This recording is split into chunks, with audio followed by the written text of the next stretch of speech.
Hey everyone, welcome back to the channel. You already know who it is, Billy, Gem City Welding. I want to thank you for being here and tuning in to today's episode.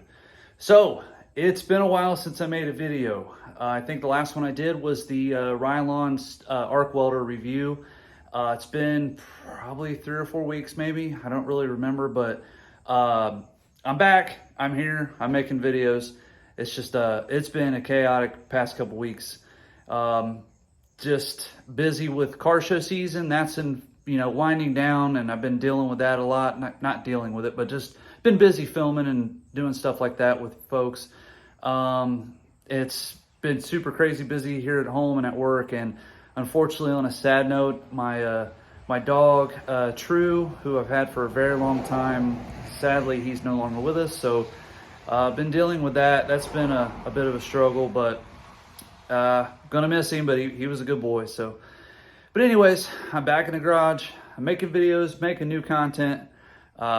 Still got this guy right here. Still working on it.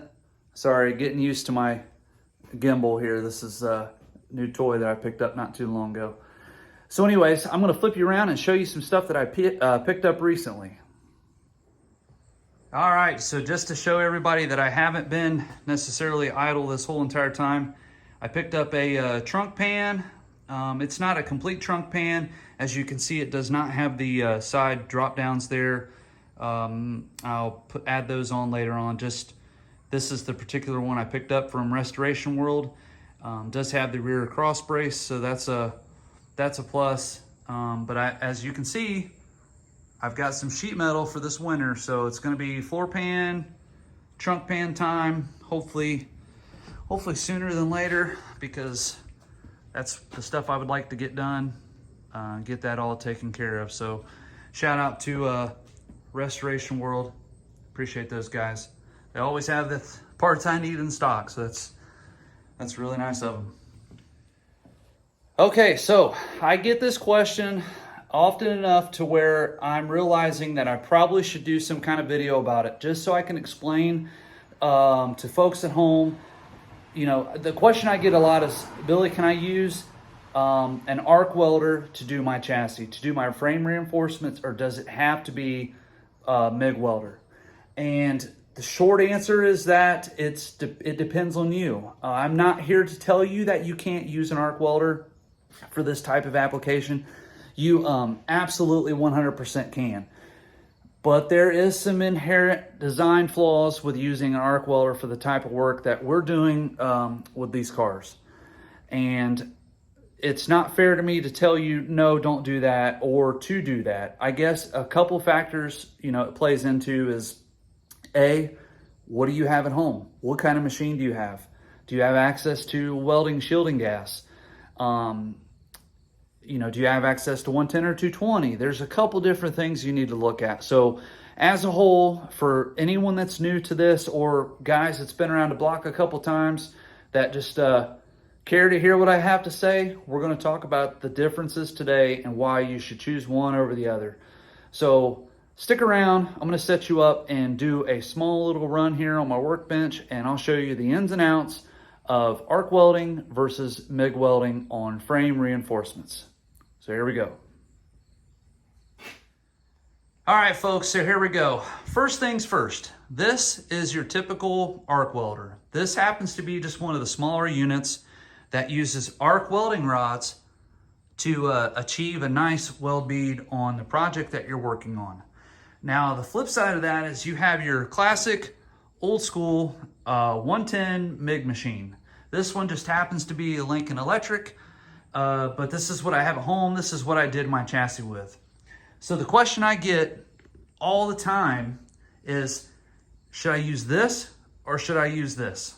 And the short answer is, like I said before, it depends on what you have access to in your home garage.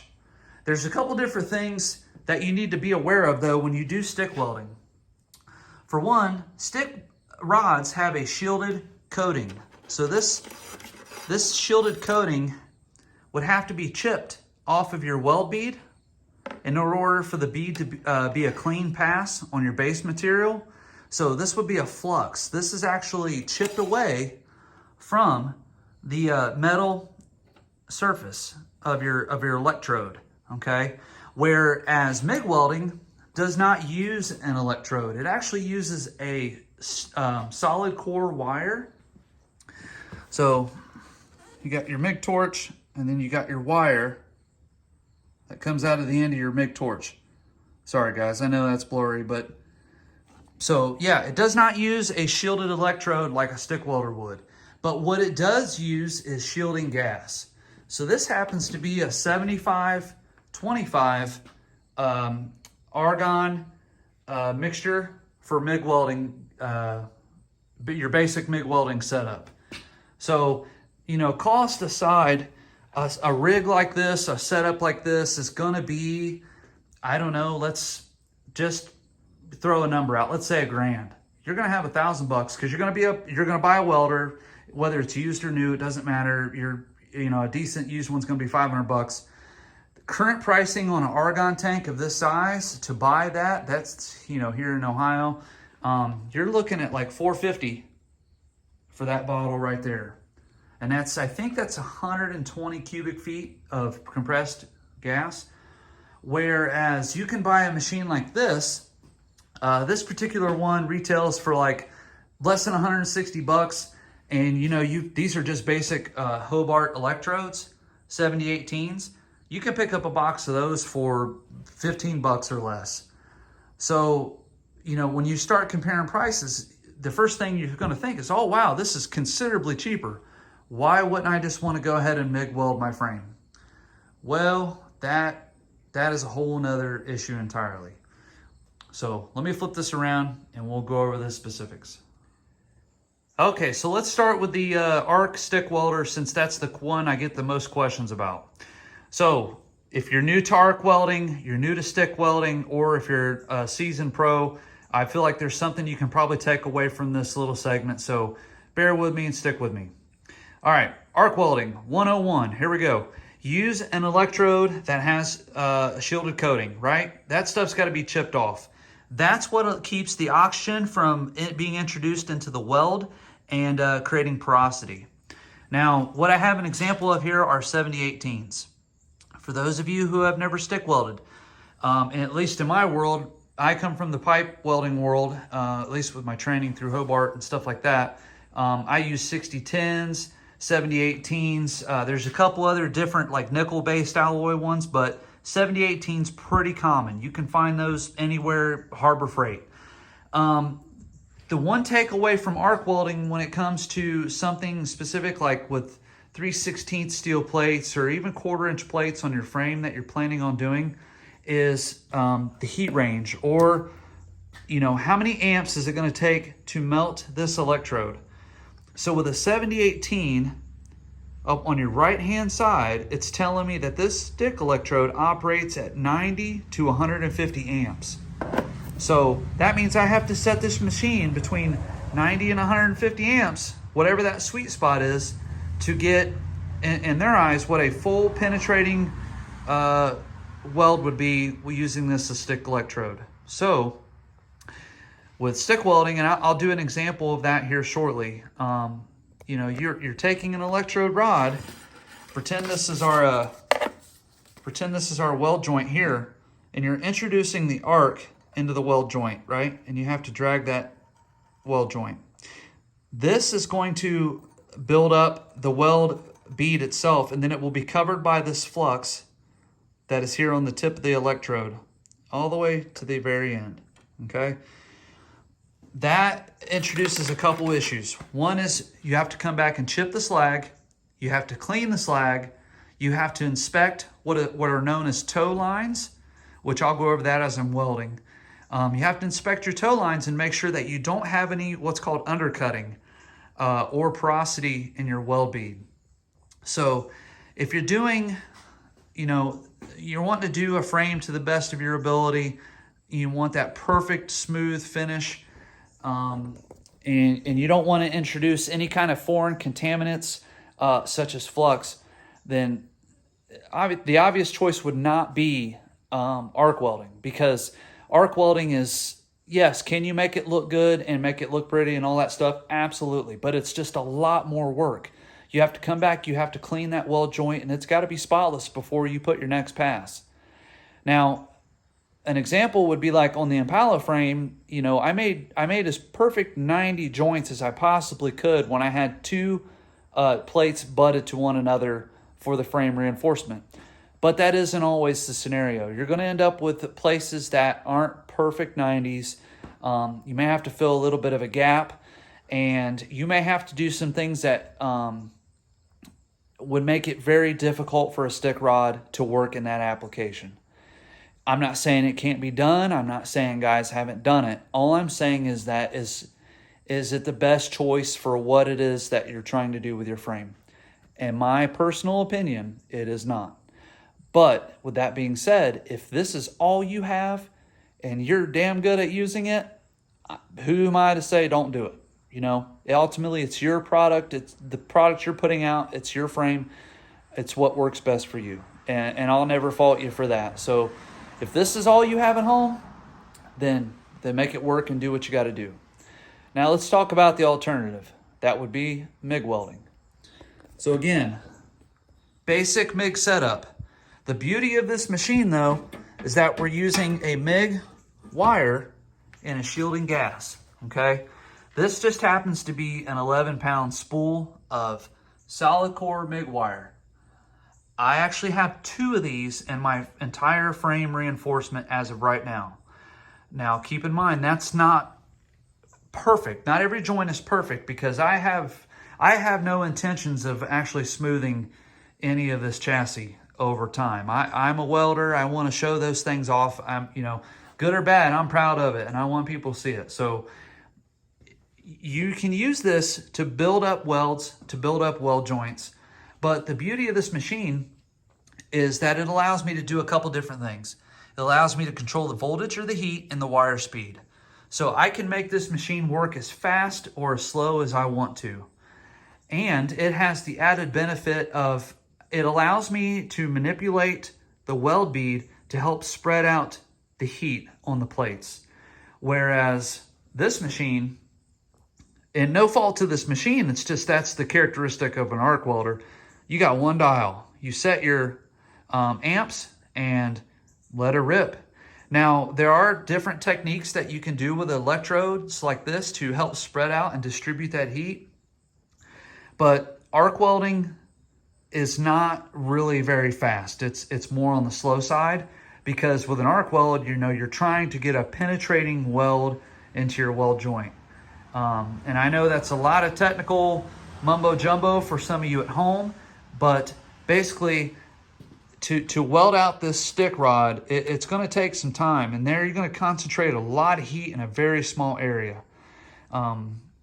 Whereas with the MIG welding, you can move fast, you can move slow, you can weave all different types of direction ways to help distribute that load and that heat more appropriately. So, and of course, this does not have slag. It may produce some silica, which is something you will see in the finished weld bead that comes from the actual wire itself, but there's no reason to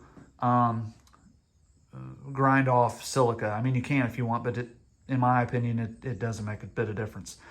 Now, let's talk base metal. So I have just an example. This is just a 1.5 by 1.5 1/4-inch thick piece of angle iron. This is hot rolled steel. So this has what is called mill scale. So this comes from the factory, from the mill, coated with this, where it's quenched in oil, okay? You can MIG weld over this. I've talked about this before in the videos. Some guys swear you have to grind it off. Others say it's not necessary. I say do whatever you think works best for you. So you can technically MIG weld over this.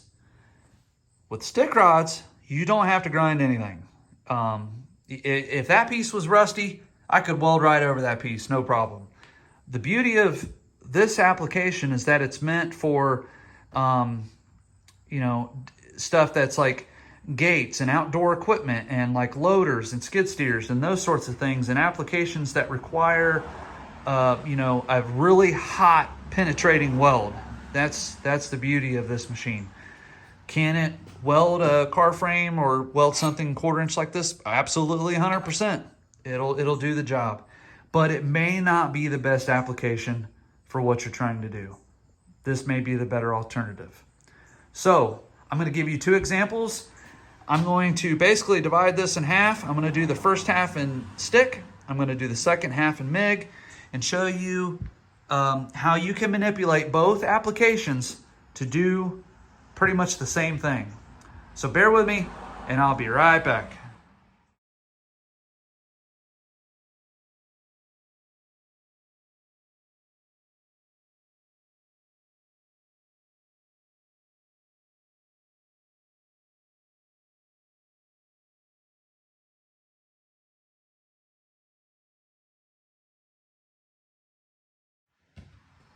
All right, folks, so that was roughly about a 10-minute time lapse, and all I did was 3 passes, and I'm pretty embarrassed to show you this, but to my defense, these are really, really old rods. Rods are supposed to be kept in a climate-controlled rod oven. That way there's not a whole lot of moisture. I've had these things for probably close to 15 years in my garage. So anyways, enough about that. Horrible, horrible, horrible, horrible. I'm way out of practice on my stick welding. But you get the idea. It does weld. Does it make a bead? Absolutely. Are you going to have to grind that and mold that and make it look your best? 100%. There's just no doubt about it. With a little bit of practice, and time, that all comes together. But this is, for instructional purposes, that's the gist of it. That's 3 passes. That took me about 10 minutes.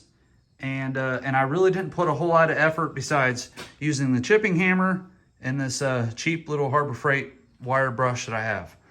So now I'm going to switch over to that machine and I'll do the same amount of work and we'll see how long it takes us and show you the difference. So here we go.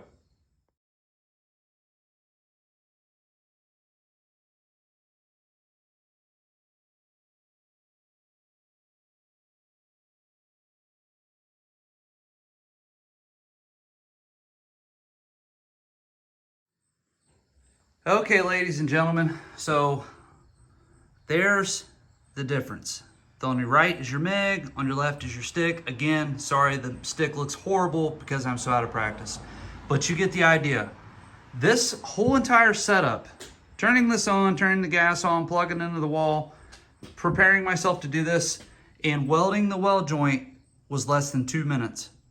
I only brushed it in the time lapse just so it would show up a little bit better on camera, but it's really not even necessary. And that brown, yellowish brown stuff you're seeing there, that's the silica. That's what I was talking about.